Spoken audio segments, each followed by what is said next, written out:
My ex's mother smirked and said, "She's just here to embarrass herself." But as I followed my ex into the courtroom, the judge suddenly froze. He leaned toward the clerk, his voice shaking. "Why didn't anyone tell me she was here?" The silence that followed said everything. There I was, 29 years old, walking into court to face the man who'd systematically dismantled my life. My ex-husband, Ethan, sat there, smirking, surrounded by his expensive lawyers and a family that had spent 3 years branding me unstable, vindictive, and unfit. He truly thought he'd buried me with his lies, destroyed my reputation, and stolen the only family I had left, but what he didn't know is that his meticulously built empire of deceit was about to crumble in front of a stunned courtroom, all because of one quiet arrival that made the judge presiding over my case freeze in shock. I remember standing outside that morning, the October sunlight hitting the granite steps felt almost blinding. My hands were steady at my sides, fingers curled loosely around my bag strap. Over the past 3 years, I'd learned that stillness could be a weapon. Silence could speak louder than any scream. And then I saw him, Ethan Hale, walking up those steps like he owned the world, flanked by his silver-haired lawyer, a suit that probably cost more than my rent, and his mother, Margaret, with her pearls and that utterly smug look of certainty. His laugh carried across the morning air. Sharp. Cool. It was the same laugh I'd heard 1,000 times during our marriage, always when he thought he'd won. He caught my eye, leaned toward his lawyer, and I heard him clearly. "Look at her. Pathetic. She actually thinks she has a chance." I didn't flinch. I'd stopped flinching 2 years ago. What Ethan didn't know, what none of them knew, was that this wasn't just about our failed marriage or splitting assets. This trial was about Leah, my 15-year-old sister. She's the girl I'd raised since our parents died in a car accident when she was 7. And Ethan? He tried to take her from me, to convince a court that I was mentally unstable, unfit, dangerous.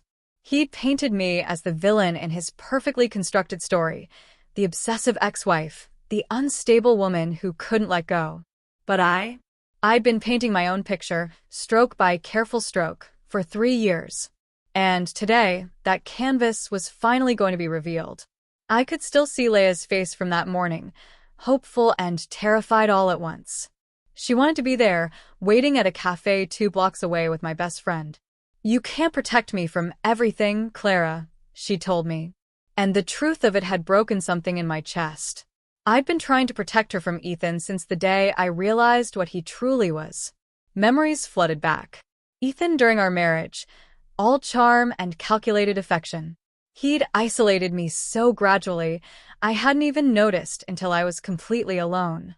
First, it was subtle suggestions about my college friends, then questions about why I needed my own bank account when we were building a life together. Then the micro-comments about my work, my decisions, my thoughts, always delivered with that smile that made me question if I was being too sensitive. When our parents died and Leah came to live with us, I thought she might soften him. Instead, she became another tool for control.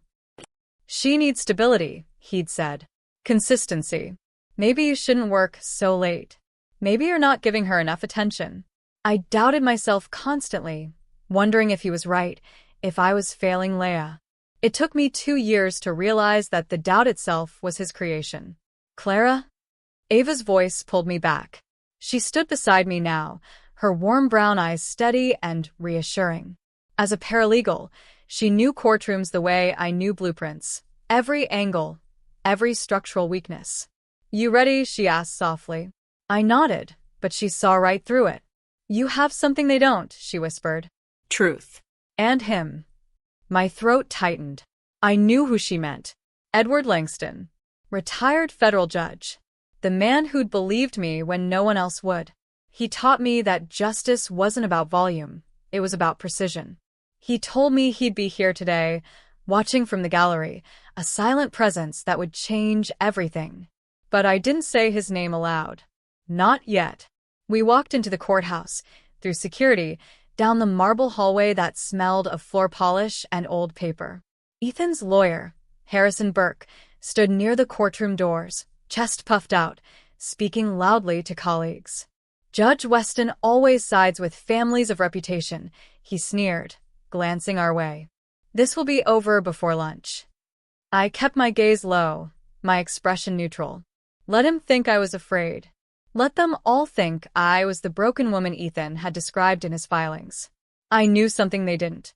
Inside the courtroom, the air felt thick, weighted with wood and formality. I took my seat next to Michael Trent, my attorney. He was a quiet man in his 40s with sharp eyes and an understated demeanor that people often mistook for timidity. It was his greatest advantage. The bailiff called court to order, and Judge Daniel Weston entered. A man in his 60s with steel-gray hair, known for strictness tempered by fairness. Or so everyone said. I'd done my research. Weston favored stability and wealth, often ruling in favor of established families over struggling individuals. Ethan's side had definitely counted on that. The proceedings began. Ethan's testimony. He sat in the witness box, looking so earnest and wounded, his voice trembling at all the right moments. I tried to help her, he choked out, eyes glistening. After her parents died, Clara changed. She became paranoid, accusatory. She disappeared for hours without explanation. I worried about Leia's safety, about what Clara might do during one of her episodes.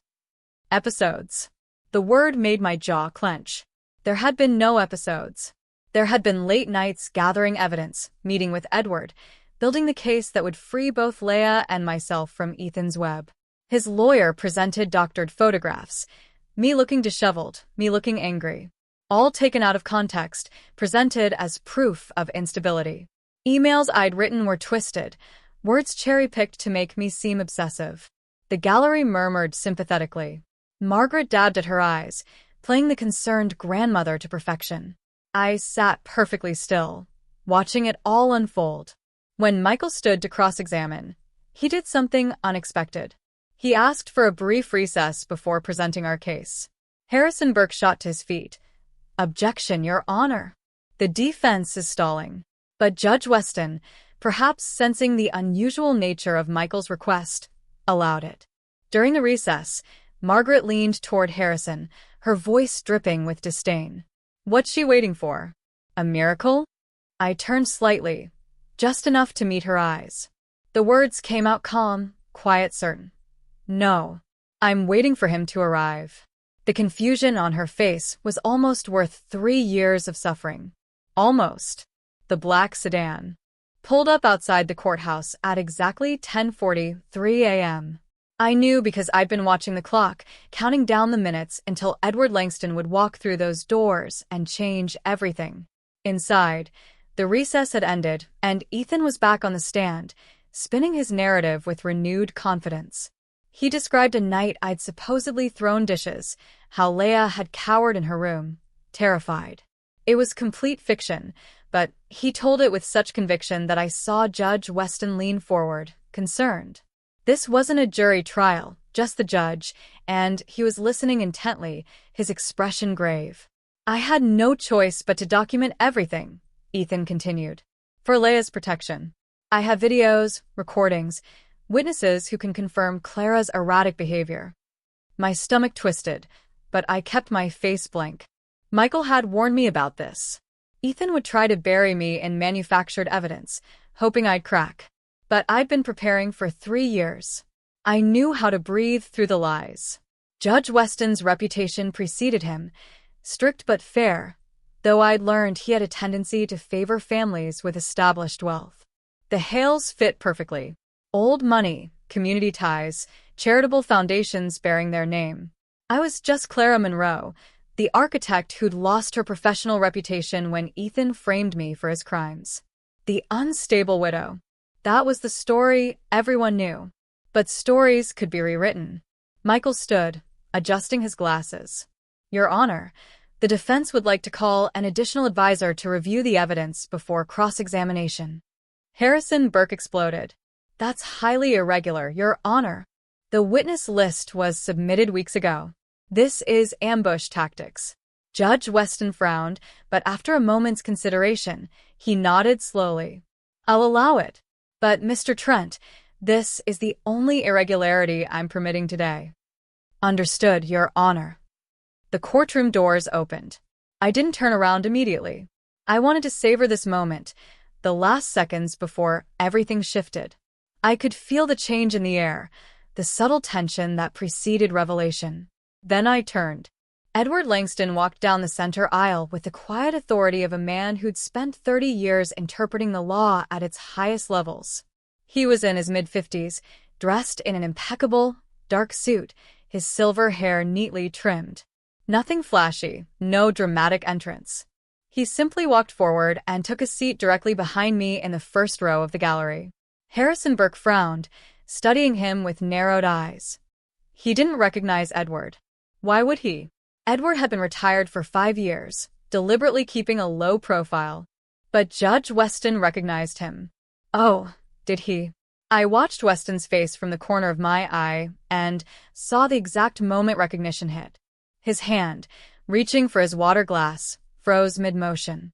His eyes widened fractionally, and his lips parted as though he wanted to speak, but couldn't find the words.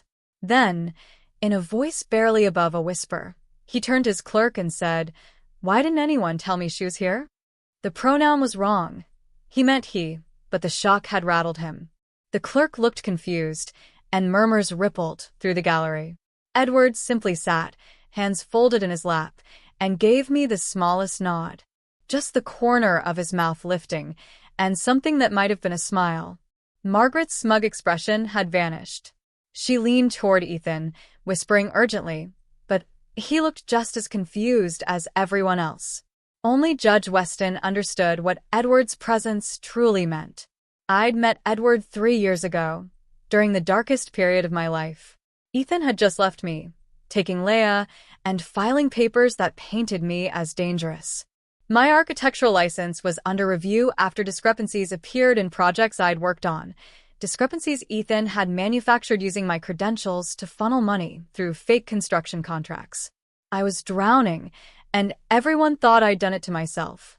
Edward had been reviewing cases for a federal inquiry into construction fraud, unpaid work he did because he believed in justice. My name appeared in the files. He'd read my testimony, seen the timeline, recognized the pattern of financial abuse and gaslighting. He reached out through a mutual connection, met me at a coffee shop, and asked one question: "Do you want justice or do you want revenge?" I told him the truth. I want my sister back, and I want my name cleared. He studied me for a long moment, then nodded. "Then we'll build a case. Properly. Quietly. And when the time comes, the truth will speak for itself." For 3 years, he guided me, teaching me how to gather evidence legally, how to document everything, how to be patient when every instinct screamed to act. He taught me that justice wasn't loud. It was deliberate. And now he was here, and Judge Weston knew that everything was about to change. Ethan's confidence faltered. He kept glancing back at Edward, trying to understand why the judge looked so unsettled. Harrison Burke cleared his throat. "Your Honor, may we continue?" Weston blinked, pulling himself together. Yes, of course. "Mr. Hale, please continue your testimony." But something had shifted.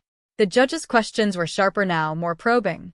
When Ethan described my supposed instability, Weston asked for specific dates, concrete examples, documentation beyond the photos and emails. Ethan stumbled over his answers, and I saw the first crack in his facade. Margaret leaned forward, knuckles white against the railing. She'd built her family's reputation on control and appearances, and she could feel that control slipping away. Michael caught my eye and gave me the slightest nod. The plan was unfolding exactly as we designed it. When Ethan finally stepped down from the witness stand, he walked past me and hissed under his breath, "Who is that man?" I looked up at him, my expression serene. It was a masterful performance. If I hadn't lived through the reality, Margaret's cold dismissal of my concerns, her active participation in isolating me from family and friends, her gleeful reinforcement of every lie Ethan told, I might have believed it myself. Harrison called 2 more character witnesses, both friends of the Hale family. Both described me as unstable, jealous, vindictive. They painted a picture of a woman spiraling out of control, unable to cope with grief, and turning her pain outward toward her innocent husband. I sat through it all, my hands folded in my lap, my breathing steady. Michael had prepared me for this. "They'll try to bury you in narrative," he'd said. "Let them, because every lie they tell gives us an opening." When the character witness is finished, Judge Weston turned to Michael. "Does the defense wish to cross-examine?" "No, Your Honor, but we would like to call Clara Monroe to make a statement." Harrison leaped up. "Objection. Ms. Monroe is the plaintiff. She can't simply make unstructured statements." "I'll allow it," Weston interrupted, his eyes flicking briefly to Edward. "But keep it brief, Mr. Trent." I stood and walked to the witness box, my legs steady despite the pounding of my heart. I'd rehearsed this moment 100 times, but now that it was here, the weight of 3 years pressed down on me. I looked at Judge Weston, then at Ethan, then back to the judge. "Your Honor, I'm not here to defend my character against accusations. My character will become clear through evidence. But I do have some questions I'd like answered if the court permits." Weston frowned. "This is unusual, Miss Monroe, but proceed." I turned to Ethan, who sat beside his lawyer, his expression guarded. "Ethan, do you remember our trip to Montreal 3 years ago in April?" His jaw tightened. "What does that have to do with?" "Just answer the question," I said calmly. "Yes." "We attended a charity gala. The Hale Foundation's annual fundraiser. You told me we'd raised over $200,000 that night for children's hospitals." "That's correct." I nodded slowly. "And do you remember the donation that disappeared? The one from the Westbrook Group, $50,000, that was supposed to be deposited but never appeared in the foundation's accounts." Ethan's face went pale. Harrison Burke shot to his feet. "Objection. This is completely outside the scope. It's directly relevant, Your Honor," Michael interjected smoothly, standing. "If you'll allow us to present documentation." Michael approached the bench with a folder, handing copies to both the judge and Harrison. I watched Ethan's face as his lawyer read the documents, saw the moment comprehension, and panic flashed across his features. "Your Honor," Michael said quietly, "what appears to be a simple charity gala was actually a front for financial fraud. The Westbrook donation, along with several others, was funneled through Ethan Hale's company and into an offshore account. The charity never saw a penny." The courtroom erupted in murmurs. Judge Weston's gavel cracked against the bench. "Order." Margaret had gone rigid in her seat, her face ashen. Ethan found his voice. "This is ridiculous. Those documents they're falsified. She's making this up." But I could see he was rattled. The careful facade he'd maintained all morning was cracking. "We have bank records, email correspondence, and testimony from the Westbrook Group CFO confirming their donation was rerouted," Michael continued, his voice steady. "We also have similar documentation for 3 other charitable events over the past 5 years." Edward, still seated behind me, passed another folder to Michael through the gap in the gallery railing. It was a smooth, practiced motion, barely noticeable. But Judge Weston saw it, and his eyes widened again. Michael opened the new folder. "Your Honor, this is a sealed affidavit from the Federal Inquiry into Construction Fraud in the Northeastern District. It names Ethan Hale as a person of interest in an ongoing investigation." The courtroom exploded. Harrison was shouting objections. Margaret was on her feet. Ethan had gone completely white. Judge Weston's gavel came down repeatedly. "Order. I will have order in this courtroom." When the chaos subsided, Weston looked at the affidavit, his hands visibly trembling. He glanced at Edward, then back at the document, and I saw the moment he realized the full scope of what was happening. This wasn't just a custody case. It was a fraud case, a corruption case, a web of lies that stretched back years, and he was now presiding over its unraveling. "We'll adjourn for the day," Weston announced, his voice strained. "I need time to review these documents and determine how to proceed. Court will reconvene tomorrow at 9 a.m. As the gavel fell, Ethan pushed past his lawyer and cornered me in the aisle. His face was twisted with rage and fear. Who told you about this?" he hissed. I looked up at him, this man who'd tried to destroy me. I felt nothing but cold certainty. You should have treated honesty like an asset, Ethan. Instead, you invested everything in lies, and now the market's crashed. He stared at me, speechless, then turned and stormed out. Margaret followed, her pearls clicking, muttering, "This isn't over. This isn't over." But her voice lacked conviction. I gathered my things slowly, aware of the stares from the gallery, the whispered conversations.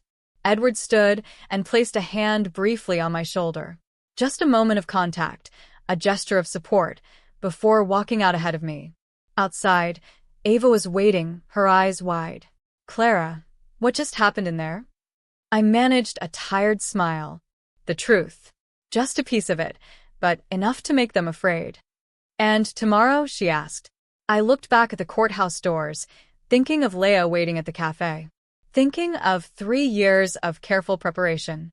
Thinking of all the nights I'd wanted to give up but hadn't. "Tomorrow," I said, "we finish what we started." That night, I couldn't sleep. I lay in bed, staring at the ceiling of my small apartment, the same apartment I'd moved into after Ethan left, and let myself remember. 3 years ago, I'd been someone different. Clara Hale, married to a man I thought I knew, working as a junior architect on a federal project. A new community center. I'd been proud of that work, proud of the difference it would make. I hadn't known that Ethan was using my credentials. The memory surfaced with painful clarity. I'd been reviewing invoices one evening, routine oversight, when I noticed discrepancies. Materials ordered but never delivered. Contractors paid for work that didn't exist. The amounts were small at first, easy to dismiss as clerical errors, but they added up. And they all traced back to my signature. When I confronted Ethan, he'd looked at me with such sincere confusion that I doubted myself immediately. "Clara, sweetheart, you've been under so much stress. Are you sure you're reading those correctly? Maybe you should take a break." But I couldn't let it go. I dug deeper, stayed late, followed the paper trail. And that's when I found it. False construction contracts, shell companies, money moving through channels designed to look legitimate, but existing only to funnel federal funds into private accounts. Ethan's accounts. When I tried to report it, he'd been ready. Somehow, he had anticipated my discovery. Within days, the discrepancies were attributed to me. My credentials, my signatures, my supposed incompetence, or worse, my deliberate fraud. "No one will believe you," Ethan had said, his voice calm and cold in our kitchen. It was the first time I'd seen the mask drop completely. "I've been building this for 2 years, Clara. Every piece of evidence points to you. If you try to expose me, you'll only destroy yourself." And then that cruel smile. "And Leah? Leah will be fine with me, where she'll be safe from her unstable, criminal sister." That was the moment I realized I was trapped. If I reported the fraud, I'd lose my career and potentially my freedom. If I stayed silent, Ethan would continue stealing, and I'd be complicit. So I'd done the only thing I could. I started gathering evidence of my own, quietly, carefully. And then Edward Langston had found me. I rolled over in bed, looking at the photograph on my nightstand. Leah and me at her 8th grade graduation, both of us smiling.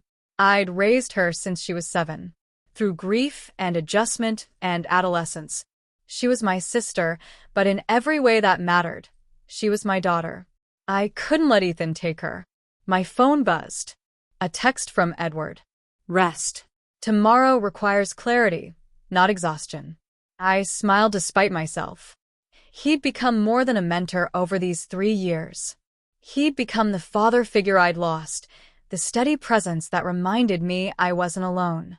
The next morning, reporters were already lingering in the hallway. News had leaked, probably from courtroom observers, that the Hale custody case involved federal fraud allegations. Cameras flashed as I walked past, but I kept my expression neutral, my pace steady. Edward was waiting inside, and this time he spoke to me directly before we entered the courtroom. "They'll try to corner you emotionally today," he said, his voice low. "Burke will paint you as vindictive, as a woman scorned, seeking revenge through false accusations. Don't let them." "I won't." "And Clara," he met my eyes, "what you're doing here, it's not just about winning. It's about reclaiming yourself. Remember that." I nodded, unable to speak past the tightness in my throat. Inside, the atmosphere was electric with tension. Ethan looked haggard, like he hadn't slept. Margaret sat beside him, her usual composure cracked, her eyes darting around with something close to fear. Harrison Burke, however, looked energized. He'd spent the night strategizing, and I could see it in the set of his jaw, the renewed purpose. He thought he'd found an angle. When court convened, he wasted no time. "Your Honor, the defense moves to have Edward Langston's testimony, or rather, his presence and any documents he's provided, disqualified on grounds of personal bias." Michael stood immediately. "Mr. Langston hasn't testified, Your Honor. He's simply observing. His mere presence is prejudicial." Harrison argued. "He has a clear personal relationship with Ms. Monroe, has been advising her for years, according to her own admission yesterday. And his former position as a federal judge creates an implicit bias in favor of her claims." Judge Weston rubbed his temples. I could see the conflict playing across his face, professional respect for Edward warring with the procedural concerns Burke was raising. "Mr. Langston," Weston said finally, "would you approach the bench?"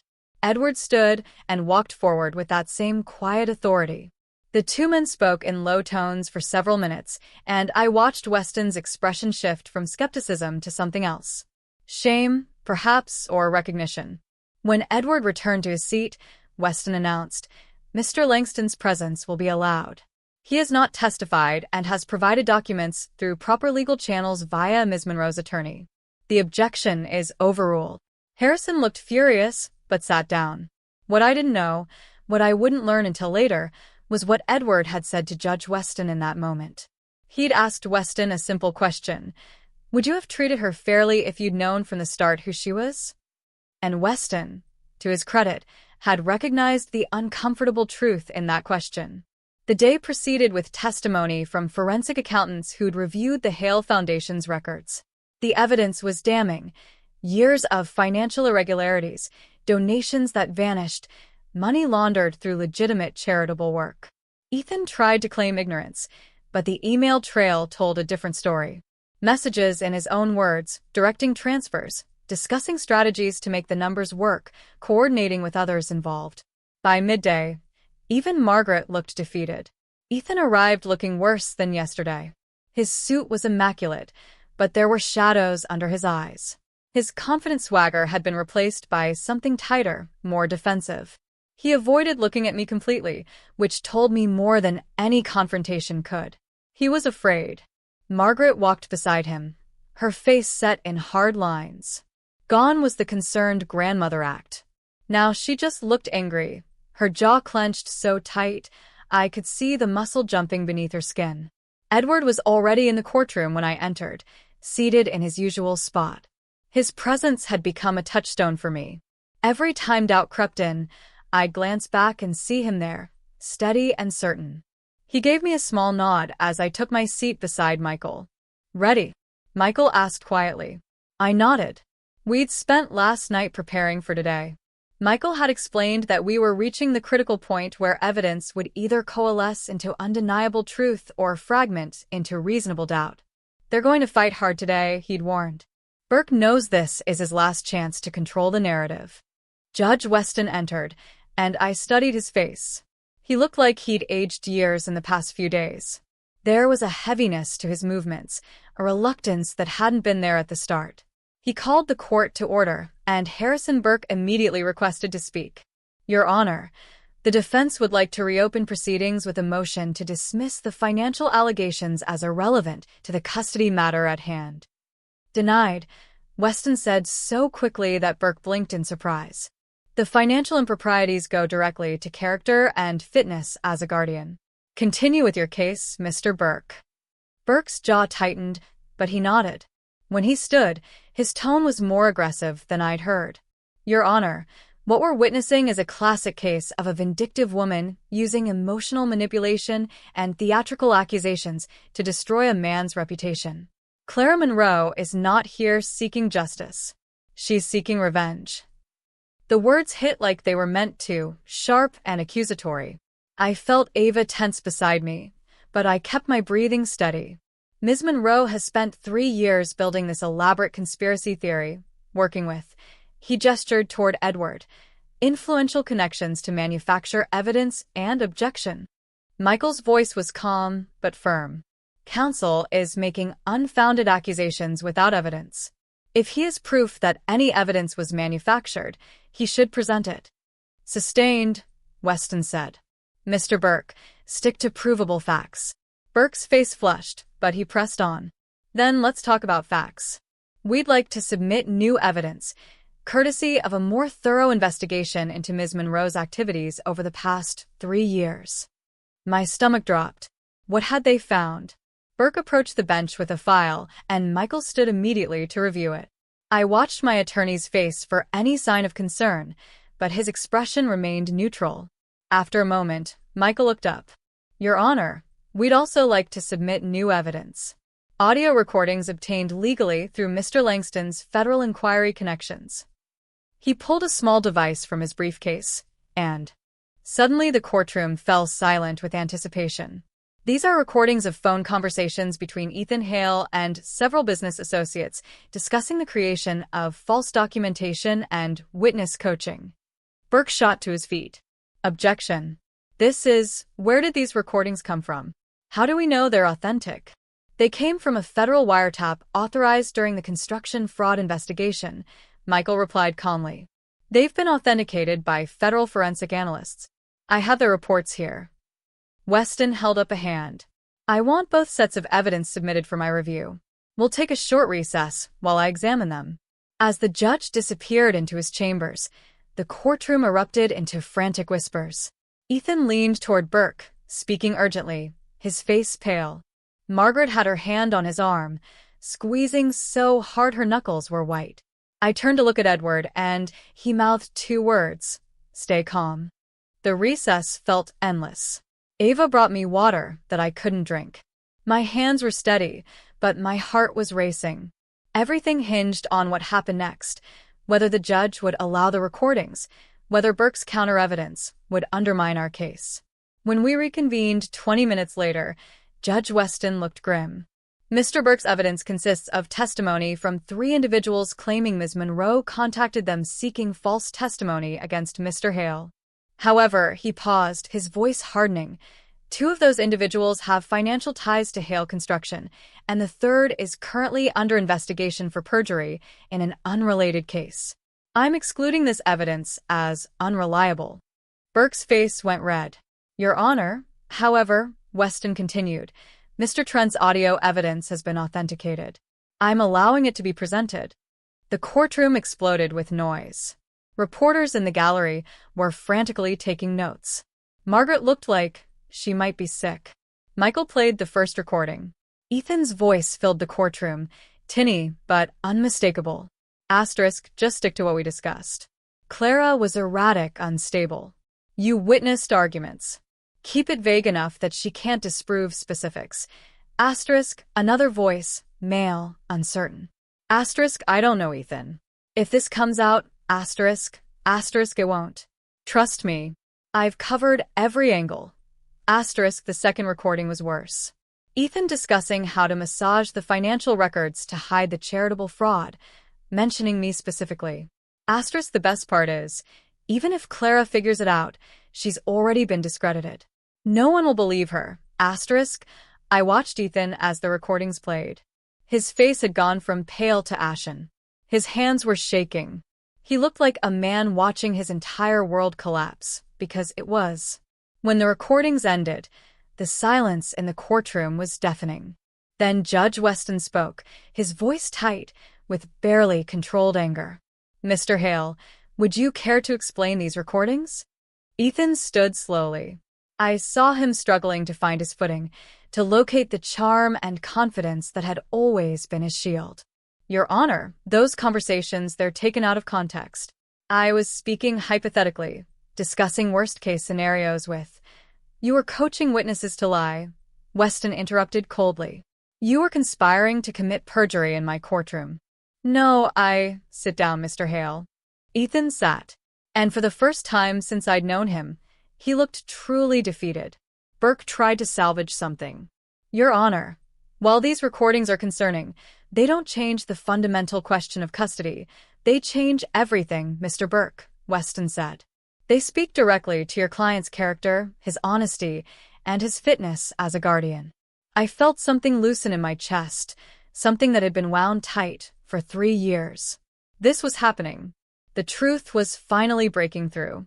During the lunch recess, Ethan cornered me in the hallway outside the restrooms. His face was twisted with desperation and rage. You think you've won? He hissed. You think this is over? I met his eyes steadily. I think you built your lies like glass walls, Ethan, and they're cracking. Everything I did for us. The money, the opportunities. I was building a future. You were building a prison, I said quietly. And the only person you've trapped is yourself. He stared at me, and I saw the moment something broke in him, the last vestige of his self-delusion shattering.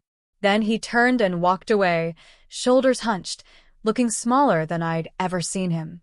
When the afternoon session began, the atmosphere had shifted completely. Even Burke seemed to have lost his fighting spirit, going through motions more than mounting a defense. Michael presented testimony from Colin Vance, Ethan's former business partner, who detailed the fraud scheme in devastating clarity, the charitable foundations, the construction contracts, the offshore accounts, all of it laid bare. Margaret sat frozen in the gallery, tears streaming silently down her face. The family reputation she'd guarded so fiercely was being destroyed in real time. As the day drew to a close, Judge Weston announced, "We'll reconvene tomorrow for final arguments and my decision. Until then, court is adjourned." Outside, the October evening air felt crisp and clean. I stood on the courthouse steps, watching the sunset paint the sky in shades of orange and gold. Ava came to stand beside me. You okay? I nodded slowly. I keep waiting to feel vindicated, but mostly, I just feel tired. That's because you're not doing this for revenge, she said. You're doing it for Leia. And for yourself. Edward approached from behind, his voice gentle. Whatever happens tomorrow, Clara, you've already accomplished something remarkable. You refuse to let him erase you. I turned to look at him, this man who'd given me the tools to rebuild myself. Thank you. For everything. He smiled, the lines around his eyes crinkling. I didn't do anything except believe what was already true. That you were stronger than your circumstances. As I walked to my car, my phone buzzed. A text from Leia. Asterisk, is it over yet? Asterisk, I typed back. Asterisk, almost, sweetheart. Almost. Asterisk, that night, I barely slept again. But this time, it wasn't from fear. It was from the strange, unfamiliar feeling of hope. Fragile as glass, but growing stronger with every breath. Judge Daniel Weston sat alone in his chambers long after everyone else had left the courthouse. The building was silent, except for the distant hum of cleaning equipment. I wouldn't learn about this until later, but Edward told me what happened that night. How Weston had pulled out old case files, going back through years of decisions, looking for the one case that had haunted him since Clara Monroe had walked into his courtroom. He found it, buried in a stack from 3 years ago, a preliminary complaint filed by Clara Brennan, my married name then, regarding financial discrepancies at Brennan and Associates. The report was thorough, detailed, clearly written by someone who understood architecture and construction finance. Weston had dismissed it with barely a glance. Insufficient evidence to warrant federal review, his notes read. He passed it back to the state level where it had disappeared into bureaucratic limbo. If he'd read it properly, if he'd paid attention to the patterns I'd identified, the entire fraud scheme might have been stopped years ago. Leia might never have been taken from her sister. My reputation might never have been destroyed. And now Weston would have to live with that knowledge. The next morning, I arrived at the courthouse to find the media presence had tripled. News vans lined the street. Reporters doing stand-ups on the steps, cameras everywhere. The Hale family scandal had become a full-blown spectacle. I kept my head down, ignored the shouted questions, and made my way inside. Edward was waiting in our usual spot, and when I sat down beside Michael, I felt the weight of the final day settle over me. This was it. Today would determine everything. Ethan looked hollow when he entered, like someone had scooped out everything inside him and left only a shell. Margaret wasn't with him. I learned later she'd suffered a breakdown the previous evening. Judge Weston entered, and I studied his face carefully. There was something different about him today. A set to his jaw, a clarity in his eyes that hadn't been there before. "Before we begin final arguments," he said, his voice formal, "I need to address something. Mr. Langston, would you approach the bench?" Edward stood and walked forward. The two men spoke in low tones for several minutes, and I saw Weston's expression shift through several emotions: shame, resignation, determination. When Edward returned to his seat, Weston turned to address the court. "I want to state for the record that I have a personal connection to this case that I was not initially aware of. 3 years ago, I reviewed a preliminary complaint filed by Ms. Monroe, then Miss Brennan, regarding financial irregularities. I dismissed that complaint without proper investigation." The courtroom erupted in murmurs. Burke looked stunned. "I have consulted with Mr. Langston and with the State Ethics Board," Weston continued. "And while there is no legal requirement for me to recuse myself, I want to acknowledge this conflict openly. My failure 3 years ago does not excuse itself, but I am committed to ensuring that justice is served in this courtroom today." I felt tears prick my eyes. This public admission, this acknowledgement of his mistake, was something I never expected. Burke stood, shakily. "Your Honor, if you have a conflict." "I'm not recusing myself, Mr. Burke," Weston said firmly. "I am simply ensuring transparency. Now, shall we proceed with closing arguments?" Burke's closing was weak, grasping at straws. He tried to paint Ethan as a flawed but caring man who'd made mistakes, who deserved a chance at redemption, who loved his family. But the words rang hollow in light of everything that had been revealed. When Michael stood for our closing, he was eloquent and precise. "Your Honor, this case began as a custody battle. But what it has revealed is a systematic campaign of fraud, manipulation, and abuse. Ethan Hale didn't just steal money. He stole Clara Monroe's reputation, her career, and very nearly her sister. He tried to erase her." Michael turned to look at me, and I felt the weight of his next words before he spoke them. But Clara refused to be erased. She spent 3 years building a case, not out of vengeance, but out of love. Love for her sister, love for truth, and ultimately love for the person she refused to let Ethan destroy, herself. The courtroom was absolutely silent. "The question before this court is simple," Michael concluded. "Who should raise Leah Monroe? A man who has been proven to lie, steal, and manipulate? Or the woman who raised her with integrity, even while her own world was falling apart?" He sat down, and Judge Weston nodded slowly. "I'll need time to deliberate. Court is adjourned until 2 p.m. Those 3 hours were the longest of my life. Ava and I sat in a small cafe 2 blocks away, neither of us able to eat. Edward had excused himself, saying he needed to make some calls, but I suspected he just wanted to give me space. My phone rang. It was Leah. "Clara."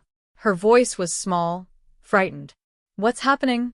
"The judge is deciding," I said, fighting to keep my voice steady. "We'll know soon." "I want to come home," she whispered. "I want to be with you." "Soon, sweetheart. I promise." When we returned to the courthouse at 2 p.m., the courtroom was packed. Every seat filled, people standing along the walls. The air felt electric with anticipation. Judge Weston entered, carrying a folder. His face was grave, unreadable. "I've reviewed all the evidence presented in this case," he began. "And I've had to confront some uncomfortable truths about the parties involved, about the systems we trust, and about my own failures." He paused, looking directly at me. "Miss Monroe, 3 years ago, you came to the justice system seeking help, and the justice system failed you. I failed you. I dismissed your complaint without proper consideration, and in doing so, I allowed the fraud and abuse to continue." My breath caught. "But you didn't let that failure define you. You built your case carefully, legally, with patience and determination. You proved that justice, while sometimes delayed, can still prevail." He opened the folder. "In the matter of custody of Leah Monroe, I am granting full legal guardianship to Claire Monroe, effective immediately. The courtroom exploded. I heard Ava cry out behind me, felt Michael's hand on my shoulder, but I couldn't move. Couldn't breathe. I'd won. Leah was coming home. Furthermore, Weston continued, his voice cutting through the noise, I am referring Ethan Hale's case to federal prosecutors for criminal charges of fraud, perjury, and falsification of documents. Mr. Hale, you will surrender yourself to federal custody within 24 hours. Ethan didn't move. He just sat there, staring at nothing, completely broken. Mr. Burke, Weston added, I strongly suggest you resign from this case before you face potential charges as an accessory. Burke gathered his papers with shaking hands and left without another word. As the gavel fell, I finally allowed myself to cry. 3 years of held-back tears. 3 years of pain and fear and desperate hope, all flooding out at once. The aftermath was chaos. Reporters swarmed the courthouse steps, shouting questions. Federal marshals entered to take custody of Ethan, though they'd granted him the 24 hours to turn himself in. I pushed through it all, Ava on one side, Michael on the other, until I reached the street where my car was parked. And there, leaning against a lamppost, was Leah. She saw me and ran. We collided in the middle of the sidewalk, and I held her tighter than I'd ever held anyone, feeling her sobs against my shoulder. I'm sorry, she kept saying. I'm so sorry I couldn't stop him. Shoo, sweetheart. None of this was your fault. None of it. We stood there for a long time, just holding each other, while the world moved around us. That evening, back in my apartment, our apartment now, Leah and I sat on the couch, eating takeout Chinese food. Everything felt surreal, like I might wake up and find it had all been a dream. What happens to Ethan? Leah asked quietly. I considered how to answer. She was 15, old enough for truth. He'll go to trial for the fraud. He'll probably go to prison. She nodded slowly. Good. I know that sounds terrible, but good. It doesn't sound terrible. It sounds honest. We ate in comfortable silence for a while. Then Leah spoke again. I knew you'd come for me. Even when he said you were crazy, that you'd given up. I knew you wouldn't. I could never give up on you, Leah. Never. Over the next few days, the full extent of the Hale family's fall became clear. Federal investigators raided Hale Construction's offices and the Hale Foundation headquarters. Bank accounts were frozen. Business partners were being questioned. Margaret Hale, still under sedation, was reportedly being investigated for her role in the fraud scheme. Several of their society friends were implicated as well. People who'd participated in the fake charity galas, who'd helped launder money, who'd looked the other way for years. The family name that Margaret had guarded so fiercely was now synonymous with corruption and fraud. I felt no satisfaction in their downfall, just a quiet, tired relief that it was over. A week after the verdict, Edward invited me to lunch at a small Italian restaurant downtown. We sat in a corner booth, and he ordered wine, even though it was barely noon. You're celebrating, I observed. We're celebrating, he corrected. You did something remarkable, Clara. I had help. I couldn't have done any of it without you. He shook his head. I gave you tools. You did the work. All those late nights gathering evidence, maintaining your composure under impossible pressure, never letting anger or revenge cloud your judgment. That was all you. Why did you help me? Asked suddenly. Really? You'd been retired for years. You could have ignored my case like everyone else did. Edward was quiet for a moment, swirling his wine. 20 years ago, my daughter was in an abusive marriage. She tried to leave, tried to get help, but her husband was wealthy, connected. Every door she turned to closed in her face. By the time anyone believed her, it was too late. My breath caught. I'm so sorry. She survived, he said quietly. But it changed her, broke something in her that never fully healed. When I read your case file, Clara, I saw the same pattern. A woman telling the truth, a system failing to listen. And I thought, maybe I could help this time. Maybe I could prevent what happened to my daughter from happening to you. You did, I whispered. You saved me. No, he said firmly. You saved yourself. I just reminded you that you could. We sat in comfortable silence, and I realized that justice wasn't just about courtrooms and verdicts. It was about people believing you when you told the truth. It was about having someone in your corner when the whole world seemed against you. It was about refusing to be erased. 3 months later, I stood in a different courtroom, this time as a witness in Ethan's criminal trial. The federal prosecutors had built an airtight case using the evidence we'd gathered, plus additional findings from their investigation. Ethan had aged dramatically. His hair had gone gray at the temples, and he'd lost weight. He looked nothing like the confident man who'd walked up the courthouse steps that October morning. When I took the stand, he finally looked at me, and I saw something in his eyes I'd never seen before: genuine remorse. "Ms. Monroe," the prosecutor said, "can you describe what happened when you first discovered the fraud?" I told the truth. All of it. The discovery, the gaslighting, the threats, the years of carefully building my case while pretending to be broken. When the defense attorney cross-examined me, he tried to paint me as vindictive, but I just answered honestly, without emotion, and eventually he gave up. Ethan was convicted on 14 counts of fraud, perjury, and racketeering. He was sentenced to 12 years in federal prison. Margaret Hale accepted a plea deal, 3 years probation and community service in exchange for testimony against her son's business partners. She'd lost everything: her social standing, her wealth, her family's reputation. I heard she moved to Florida to live with a cousin, too ashamed to show her face in our city anymore. As for me, life slowly returned to something resembling normal. My architectural license was reinstated after an ethics board review cleared me of all wrongdoing. I started taking freelance projects, slowly rebuilding my career. Leah thrived. She made new friends, joined the drama club at school, started talking about college. Watching her heal was the greatest reward of everything I'd been through. One afternoon in January, 6 months after the verdict, I received an unexpected visitor at my office. Judge Daniel Weston stood in my doorway, looking uncertain. "Ms. Monroe, I hope I'm not intruding." "Not at all, Your Honor. Please come in." He sat across from my desk, and I could see the weight he still carried. "I wanted to apologize properly," he said, "in private, without the courtroom theatrics. What I did 3 years ago, dismissing your complaint, it was careless and arrogant. I thought I knew better without even reading your evidence properly, and you paid the price for my laziness." "You've already apologized," I said gently. "Words in a courtroom aren't enough." He pulled an envelope from his jacket. "I've written a letter to the State Ethics Board recommending mandatory review procedures for all preliminary complaints. I've also endowed a legal fund in your name to help other people in situations like yours who need legal help but can't afford it." Tears sprang to my eyes. "Judge Weston." "Daniel," he said. "Please, Daniel." "You don't have to." "Yes, I do. Because that morning, when I saw Edward sitting behind you in my courtroom, I realized something. I'd been so focused on reputation and protocol that I'd forgotten what justice actually means. Edward reminded me. You reminded me."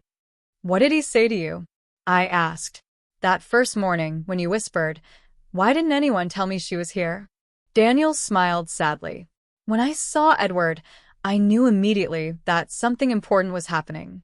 I dismissed a case connected to his federal inquiry years ago. Your case, though I didn't realize it at the time, and I knew if Edward was there, it meant I'd made a terrible mistake. That's when I whispered to my clerk, confused about why no one had warned me. Of course, no one could have warned me, because I'd failed to make the connection myself." He stood to leave, then paused at the door. "You know what Edward told me during that first recess?" He asked me one question. "Would you have treated her fairly if you'd known from the start who she was?"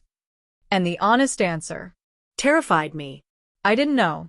I'd built my reputation on being fair, but I'd become lazy, complacent. You reminded me what's at stake every time I put on that robe. After he left, I sat at my desk for a long time, thinking about justice and redemption and second chances. That evening, I picked Leah up from drama rehearsal, and we drove home through the city lights. She was chattering about her role in the spring play, and I listened, letting her happiness wash over me. When we got home, I found a small package on our doorstep. Inside was a brass plaque, beautifully engraved, with a note from Edward. Asterisk for your desk. Remember what you've proven. That truth doesn't need to shout. It just needs to be patient. Asterisk, the plaque read. Justice isn't loud. It's deliberate. I carried it inside and placed it on my desk, where I could see it every day. A reminder of what I'd survived, what I'd fought for, and who I'd become. Leah appeared in the doorway of my office. What's that? A reminder, I said, that we're stronger than our circumstances. She came to stand beside me, reading the inscription. Then she hugged me tight. I'm proud of you, Clara, for never giving up. I'm proud of us, I corrected, for surviving. That night, as I lay in bed, I thought about Ethan in prison, Margaret in exile, and the empire of lies that had crumbled. I thought about Judge Weston's apology and Edward's quiet mentorship and Michael's steady support.